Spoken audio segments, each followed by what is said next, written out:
Welcome back. Now, the Chief Justice of India, DY Chandrachud, has now observed that enacting Article 35A of fundamental rights of equality, liberty to practice profession in any part of the country and others were virtually taken away. He made those remarks after Solicitor General Tushar Mehta, appearing for the centre, referred to the contentious provision in the Indian Constitution saying that it gave special rights to only permanent residents of the erstwhile state of Jammu and Kashmir and actually was discriminatory in nature. Harish, what does it mean as far as the hearing that has been continuing? But is it coming across as a big vindication for centre as far as the explanation that is now being given as to why it was removed?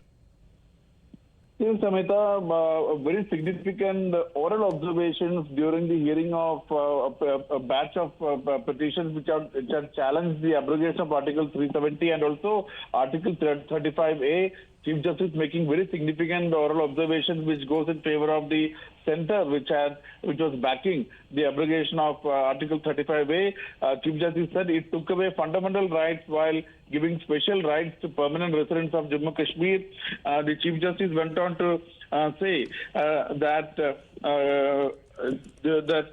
Article 35A took away, this Article 35A took away the several fundamental rights of citizens like equality of opportunity for all citizens in matters relating to employment or appointment to any office under the state, right to acquire immovable property, employment under state government. So there was special rights for residents and taking away of rights of non-residents. Remember, Amita, Article 35 allowed Jammu Kashmir Assembly to frame rules defining permanent residents and prohibited non-permanent residents from settling permanently in the state and acquiring immovable property, government jobs or scholarships.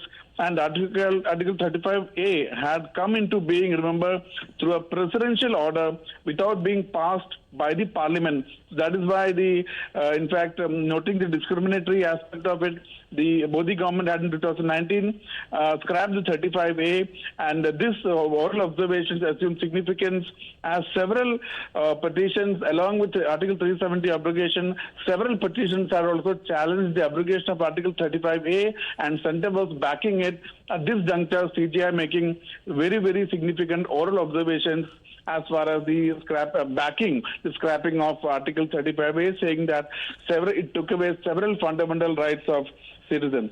Back to you. But Harish, also what is being said by the Solicitor General saying that it created an artificial distinction not only between the permanent residents but also when it comes to the other residents of Jammu and Kashmir and the citizens of the country, and the bench has been saying that the impunged constitutional provision laid down by a completely different mechanism of actually when it comes to the application of fundamental rights. What does it mean?